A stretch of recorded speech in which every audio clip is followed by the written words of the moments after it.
मंडळी, श्री स्वामी समर्थ. स्वागत आहे आजच्या आपल्या या खास व्हिडिओमध्ये, ज्यामध्ये आपण मराठी परंपरेतील अतिशय सुंदर अशा बोरनानाच्या समारंभाबद्दल माहिती घेणार आहोत. संक्रांतीच्या वेळी लहान मुलांच्या डोक्यावरून बोरे, ऊस, भुईमूग, गाजर, लाह्यांचा वर्षाव करतात. तर हा समारंभ का करतात, कोणाचा करतात, कसा करतात, कधी करतात, याविषयी संपूर्ण माहिती अतिशय सोप्या शब्दात जाणून घेणार आहोत. जर तुम्हाला आपल्या संस्कृतीमधील सुंदर प्रथा, या प्रथांमागची कारणे योग्य पद्धतीने जाणून घ्यायला आवडत असेल तर यामीज लाईफस्टाईल या यूट्यूब चॅनलला सबस्क्राईब करायला अजिबात विसरू नका. तसेच व्हिडिओ पूर्ण नक्की बघा आणि व्हिडिओ आवडल्यास लाईक, शेअर, सबस्क्राईब करायला अजिबात विसरू नका. चला तर मग सुरू करूया आजच्या बोरनानाबद्दलचा माहितीपूर्ण आणि मजेशीर प्रवास. सर्वात आधी जाणून घेऊया बोरनान कधी आणि कोणाचे करतात. साधारणतः मकर संक्रांत ते रथसप्तमी या काळामध्ये बोरनान केले जाते. हे मुख्यतः 1 ते 5 वर्षांच्या आतील लहान मुलामुलींचे केले जाते. काही ठिकाणी पहिली संक्रांत किंवा पहिल्या किंवा दुसऱ्या वर्षी एकदा सुद्धा करतात किंवा सलग 5 वर्ष सुद्धा हा समारंभ केला जातो. बाळाचे बोरनान जरी 5 वर्षांच्या आत केले जाते असे म्हणतात, तरी आपण थोड्या मोठ्या मुलांचे केले तरी चालते. यात फार शास्त्रशुद्ध किंवा शुभ अशुभ असे काहीच भाग नाही. जर आपल्याला हौस असेल तर तुम्ही तुमच्या 10-12 वर्षांच्या मुलांचं सुद्धा बोरनान करू शकतात. बऱ्याचदा आपल्याला बोरनानाविषयी पूर्वी माहिती नसेल आणि आता आपल्याला वाटत असेल की मलाही माझ्या बाळाचं बोरनान करायचं आहे, तर ते तुम्ही नक्की करू शकता. बोरनान करण्यासाठी तिथी वगैरे पाहण्याची गरज नाही. संक्रांतीच्या दिवशी किंवा त्या दिवशी जमले नाही तर संक्रांतीपासून ते रथसप्तमीपर्यंत तुम्ही बोरनान कधीही करू शकता. तसेच इथे अजून एक सांगेन की जसे लहान मुलांचे बोरनान करतात, तसेच नवीन लग्न झालेल्या स्त्रीचे सुद्धा बोरनान करतात. या बोरनानाला पहिला तिळवा असं देखील म्हणतात. बोरनान करण्यामागचं शास्त्रीय कारण जाणून घ्यायचं तर त्यामागे एक धार्मिक कथा आहे. ती कथा म्हणजे भगवान कृष्णाचे करी नावाच्या राक्षसापासून रक्षण करण्यासाठी बोरनान घातले होते. हे सर्वात पहिले बोरनान मानले जाते. तेव्हापासून बोरनानाची प्रथा पडली असावी. लहान मुलांना कुणाची दृष्टी लागू नये, वाईट प्रवृत्तींची नजर पडू नये म्हणून बोरनान केले जाते. बोरनान केल्यामुळे मुलांपासून वाईट शक्ती दूर राहते अशी श्रद्धा आहे. आता या धार्मिक श्रद्धेचा शास्त्रशुद्ध अर्थ लावला तर असे म्हणता येईल की संक्रांतीनंतर ऋतू बदलाला सुरुवात होत असते. या काळात बोरे, ऊस, गाजर, शेंगा मुबलक प्रमाणात उपलब्ध असतात. या वस्तू शरीराला ऊर्जा देणाऱ्या असतात आणि सर्वांना परवडण्याजोग्या सुद्धा असतात. मुलांना हा नैसर्गिक खाऊ खाण्याची सवय लागावी, या हेतूने जर आपण हा समारंभ साजरा केला तर तुम्हाला यातील अंधश्रद्धा किंवा दिखावा न दिसता त्याचा फायदा काय आहे हे लक्षात येईल. आता पाहूया बोरनानासाठी कोणते साहित्य लागते. आपण ज्या बाळाचे बोरनान करणार आहोत त्यासाठी काळ्या रंगाचे कपडे, म्हणजे मुलीसाठी काळा ड्रेस, फ्रॉक, मुलासाठी काळा कुर्ता, आणि जर तुमच्याकडे काळे कपडे परिधान नसतील करत तर तुम्हाला आवडतील ते कपडे घालायला सुद्धा चालते. तसेच हलव्याचे दागिने किंवा तिळगुळाचे दागिने, तीळ, साखर, साबुदाणा, चुरमुरे, लाह्या यांपासून बनवलेल्या माळा, बांगड्या, तसेच बोर, उसाच्या फोडी, भुईमुगाच्या शेंगा, लाह्या, चुरमुरे, चॉकलेट्स, बिस्किट, लहान लहान गोळ्या या वस्तू मुलांवरनं वर्षाव करण्यासाठी लागतात.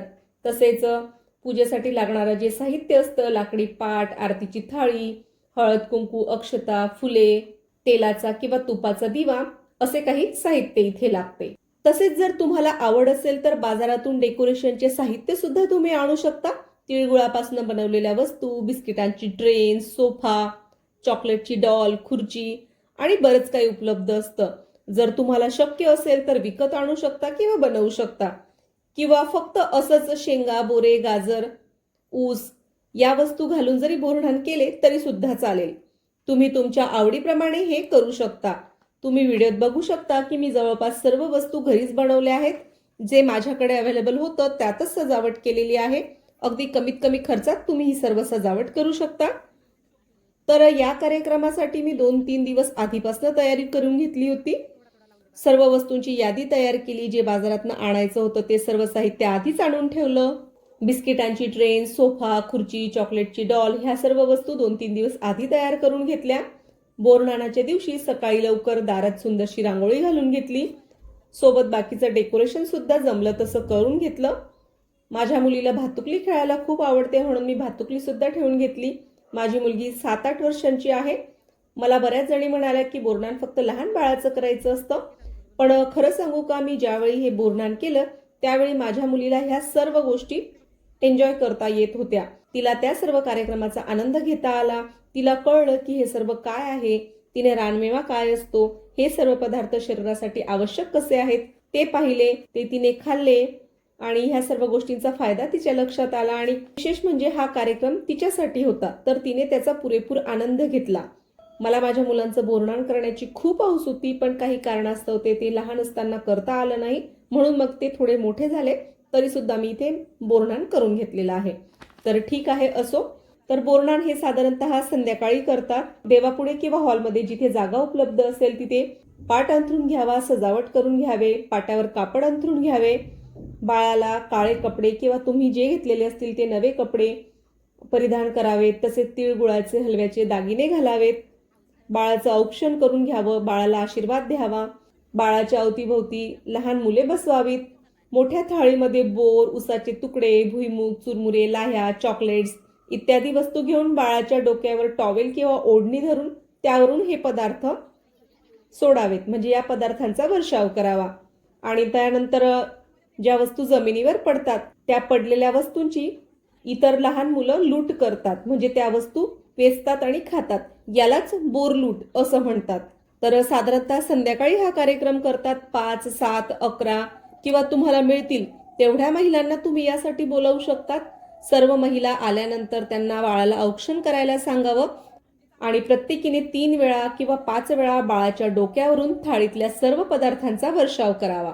किंवा तुम्ही घरच्या घरी आई, आजी, काकी, आत्या, मावशी यांनी जरी बोरनान घातले तरी सुद्धा चालते.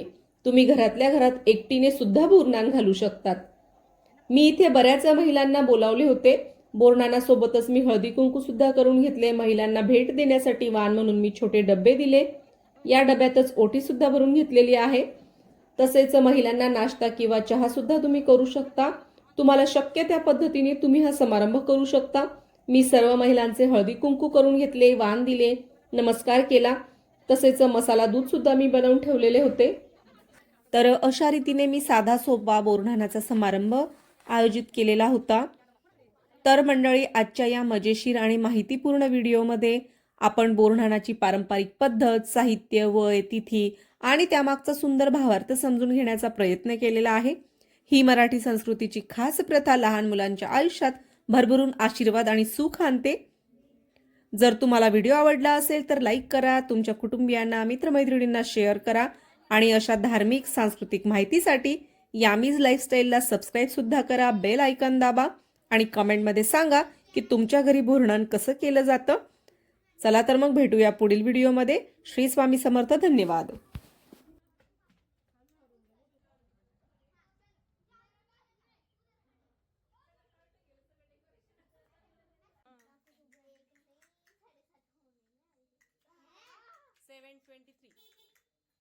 कोणाची गाडी आली बाबा?